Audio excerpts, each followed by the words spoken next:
Hello, everybody. I'm Simon Preston, and welcome back to Reggae Boy's Commentary. This is the platform where we'll come together to discuss everything in relation to Jamaican football. This is your hub for everything Jamaican football related. How are you all doing? I hope you all are doing well. How is your Tuesday morning going? How was your Monday? I know Monday for a lot of people is a challenging start to the week, but here we are now, you could say, in the second day of the week. So we'll progress on further and let's get right into this video in particular. A gentle reminder to everybody that has tuned in at this point in time to hit the like button, hit the subscribe button to Reggae Boys Commentary so that we can be able to engage with more content. Okay, guys? So that in itself would be greatly appreciated, okay? So that everybody's aware with everything that is taking place with Jamaican football. We're so close as well to 21,000 subscribers, so we appreciate your help in the proceedings and help us to achieve and get to that landmark as well so that we can be able to progress further on as well. How does that sound? Does that sound okay to everybody? Yeah, I'm sure that sounds okay. And we'll be able to get into this video in particular so persons can be able to progress further on in the grand scheme of things so that everybody is fully aware of things. All right, so we look forward to that. And as you guys know as well, you guys can use a super chat feature so that you guys can get your questions or comments highlighted as well within the chat so that everybody can be having a productive discussion in the grand scheme of things. So let's get the show on the road, shall we? With what we have right now and the persons that we have watching. Let's go right to the heart of this video. What is this video about? Who is this video about? And how does it affect Jamaica and by extension Jamaican football as well? So we'll get to that as well. Let's take a couple of comments as well before we get into the actual video title itself. One Love says blessings. I'm so special says big up Simon, big up. What's the latest?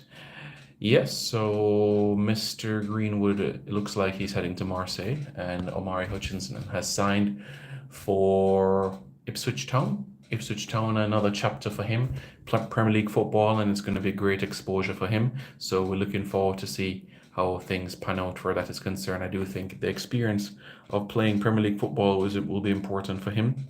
It's important to make that move to Ipswich for me instead of being in Chelsea, and the competition for places is even more stiff at Chelsea. So he'd be in an environment at Ipswich where he's going to get 35 games in the Premier League, guaranteed. Whereas as Chelsea, if he gets to 10 appearances, 15, perhaps bearing in mind the quality of players that are at Chelsea right now, but knowing Amari being at Ipswich, he's going to play almost every single minute of their Premier League campaign. And especially if it's a situation where Ipswich are in a scenario where they need points, they need to ensure they get to that magical 40-point mark for safety, for Premier League survival. I certainly believe that Amari Hutchinson will play an important role in that aspect of things to be able to progress further on. DS Electronics says big up Simon, and I am so special with the flag in the chat. Well, One Love, I'm sure you heard the interviews that was done by the former head coach of the Reggae Boys, Hamer Halgrimson. He spoke at length about these two players as well. So I'm not sure if you listened to the interviews, what Coach Halgrimson said about those two players, but that is something that has already been discussed already, where he spoke openly about those individuals in particular.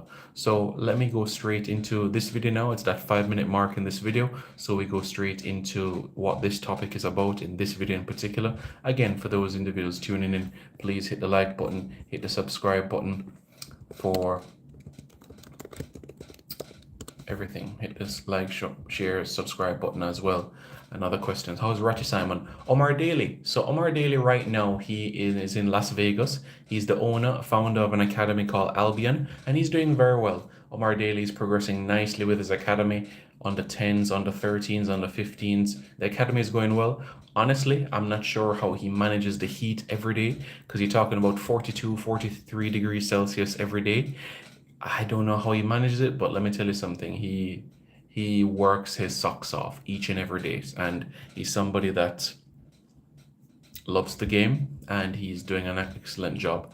And same with Ryan Thompson in Texas as well. Same sort of energy that he gives to football as well and goalkeeping. And that is where we're sidetracking into this video as well. A Reggae Boy has signed a contract, a former Reggae Boy, I should say, in terms of the coaching arena. So as you all know, everybody here would know Daniel Gordon. Daniel Gordon, as you know, represented Jamaica from 2013 to 2015. He made his debut for Jamaica against Mexico in the World Cup qualifiers in June 2013. He has 5 caps for Jamaica and he scored 1 goal in the process, and that goal coming up against Cuba, which was in a friendly match back in 2015. He was a part of Jamaica's squad in the Copa America in 2015 as well. This is somebody that he was born in Germany to Jamaican grandparents on his paternal side. The paternal side is Jamaican, the maternal side itself is German, and he was of course born in Germany.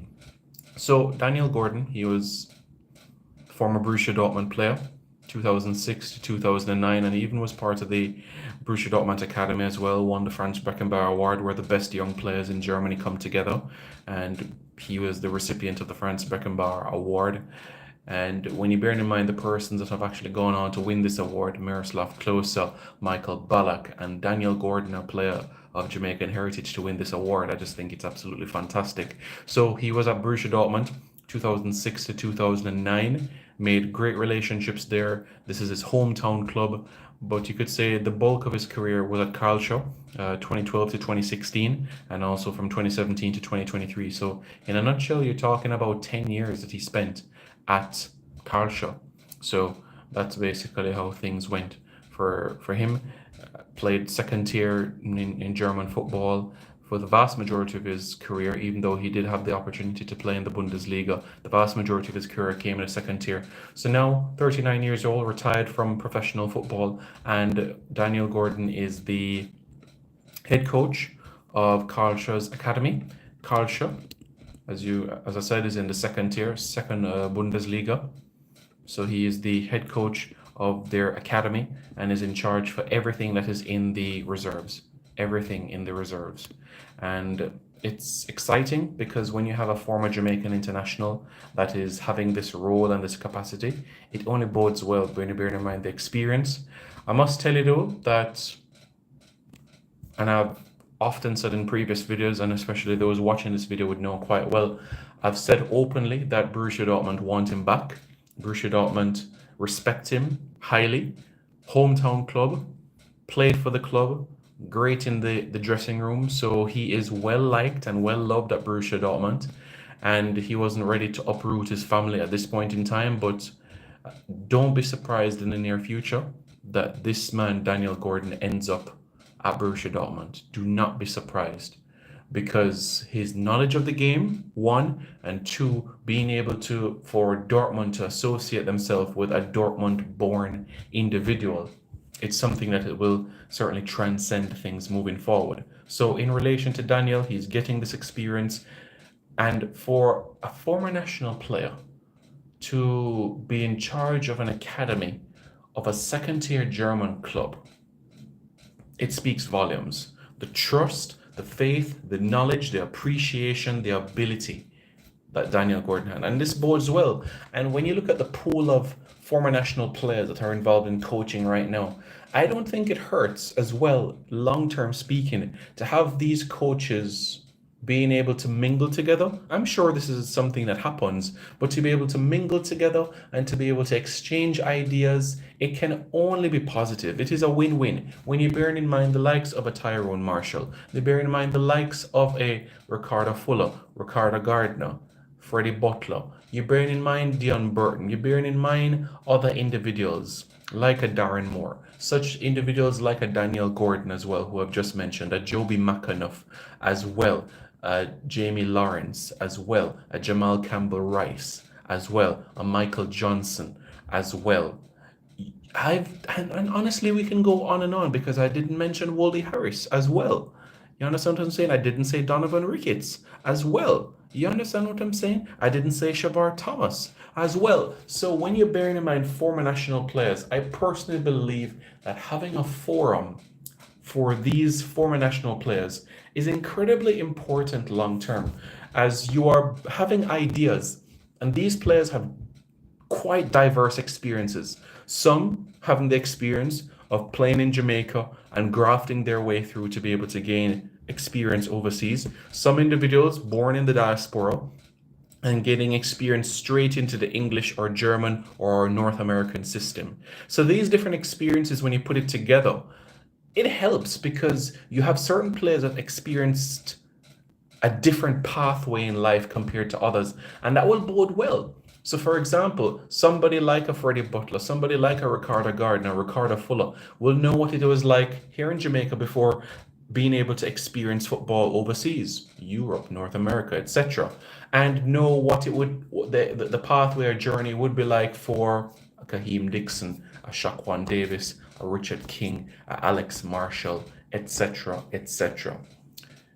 Versus someone like a Darren Moore, Joby McAnuff, that can see a Dexter Lembikisa, a Karoy Anderson, that grew up in the English academies and know exactly what their routine is like day in, day out. So we can all help each other. We can all grow each other. We can all exemplify, exalt, praise each other for these journeys and help each other on the process as well. Because that is how these individuals are going to be better coaches, better scouts, better analysts, better pundits in their respective craft. And it can only benefit Jamaica, because conversations and these former national players play an important role because they have been there, done that. Absolutely. They have been there, done that. And they know exactly the demands and they know exactly the process as well. And that's why mingling with the new head coach will be an important aspect of things as well. That will be important so that that new coach is understanding of all aspects of things around him. Those conversations are incredibly important and nothing you can brush aside. So let's go back to Daniel Gordon himself. Very happy for him. And as you know, his father, David Gordon, is an individual, sorry, Gary Gordon, his father, is an individual that coached at Borussia Dortmund as well in the academies, the U15s, U13s, U10s, down. So for Daniel itself, being able to get this opportunity, I'm happy for him. I'm grateful for him. And I know that he will move from strength to strength in his path and his journey as well. And it's just an outstanding work. He will also be able to learn closely from the head coach, Christian Eichner. And Christian Eichner, of course, is the head coach of the first team at Culture as well. So it's good that from these individuals, Christian Eichner, Zlatan Baramovic, individuals like Marcus Miller as well, he'll be able to gain this experience of working within the first team as well. And that would prepare him nicely eventually when I think Daniel will be a manager of a club one day, whether that might be Borussia Dortmund, whether that might be Hamburger, whether that might be Hanover, whether that might be Borussia Mönchengladbach. He's going to be a manager of a first team one day. He's going to get that opportunity. That is something that I can guarantee because of his knowledge already for the game and the experience that he has garnered, both club-wise and also internationally as well. So it is something that is coming. It is something that will come so that everybody can be fully aware of everything here in the grand scheme of things, okay? So I hope everybody understands exactly what I've said and understand exactly how big of a deal this is for a former national player to get a coaching opportunity at an academy of a second-tier German club. Big deal, very pleased, very happy. Congratulations, Danny. Keep up the great work. Keep working hard. Your opportunity will come. You are working hard. When I mean your opportunity will come, I'm talking about to be able to coach a club team. That is what I mean there. So let me make it clear. This is a great platform for him. 5-year contract in coaching. Who knows? Borussia Dortmund next. But again, we have to salute, applaud, commend our Jamaicans here and overseas that are doing great things. It's important. We have to protect our own. We have to look out for our own.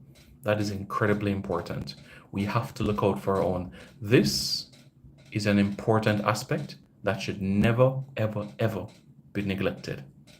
Shouldn't be undervalued, underappreciated. It should be respected. So that in itself is key.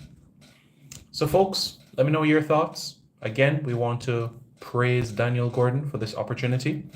grateful for him getting this opportunity as well, and looking forward to many more persons that can be able to make this jump as well in relation to getting opportunities, former national players going into that coaching arena.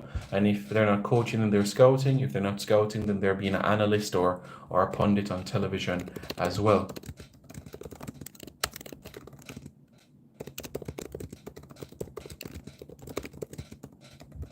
So yeah, that's what I want everybody to be mindful about and be wary about.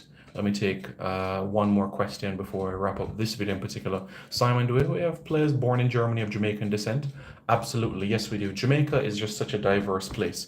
We have players, we have people that I would say, let me put it this way. England, US and Canada, as we know, the three biggest markets in terms of the Jamaican diaspora. After that, you're looking at Belgium, Holland, Germany, Japan, when you look at those markets in particular. And yes, Japan, because you have persons that are born in Japan or born to Jamaican parents, and you have persons that are actually living in Japan who are actually born in Jamaica as well. So that diversity is there. And honestly, I could go to other places as well. For example, Norway, Sweden, Denmark, Iceland.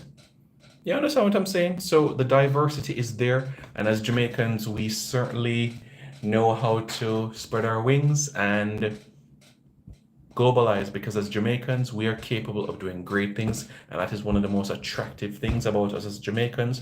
We work hard, we're disciplined, and we go for what we want and need in this life.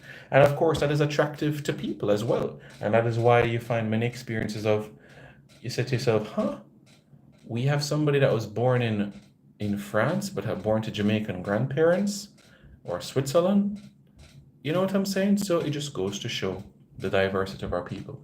But yes, to answer your question, there are players that were born in Germany who have Jamaican parents. Absolutely. That is clear. And that is something that I think might grow over time as well, because I do think Germany is a market where people are going to work. And I do think over time what will happen is that we'll start to have little ones that were born to a Jamaican mom or a Jamaican dad or a Jamaican grandpa or a Jamaican grandma. I do think that over time that is something that you're going to see develop. So markets such as Germany, Belgium, Netherlands, I expect that to boom over the next decade. Japan, I think it's going to be a very, very compelling one, because I do expect Jamaica and Japanese relations to continue to be friendly and cordial with decorum. What I think is going to be the tricky part is when those individuals are brought up in Japan, are they experiencing or being brought up with a Jamaican culture, or will you say they are being brought up with a Japanese culture? It depends household to household, but it's still a compelling case to recognize that there will be persons in Japan of Jamaican heritage, and also the same as well for other countries as well. So that is something for us to be mindful about. Spain as well, Italy, it will pop up. It will grow over time. We live in a globalized world. Every day persons are being born. The birth rate globally is higher than the death rate. So population is going to increase. Population is still going to increase. And even if you look at, some people may say, Simon, but did COVID take a dent into things? To be quite frank with you, in terms of COVID deaths did not take a huge dent on the globe. Let me explain. Since 2019, there's been 7,010,681 deaths by COVID-19. 7 million. Call that Jamaica's population, essentially. 4 million in the diaspora, 3 million on the island. So the population of Jamaica. But when you bear in mind over the last 4 years, population, the birth rate has been higher than the death rate. So that is something that will continue to improve. And with that being said, that means in itself that we will continue to have a Jamaican diaspora in Germany, Belgium, France, Denmark, Iceland, Japan, England, Scotland, Wales, USA, Canada, etc., etc., etc., etc. Okay, folks, thank you for tuning in. Hit the like button, hit the subscribe button to Reggae Boy's commentary right now.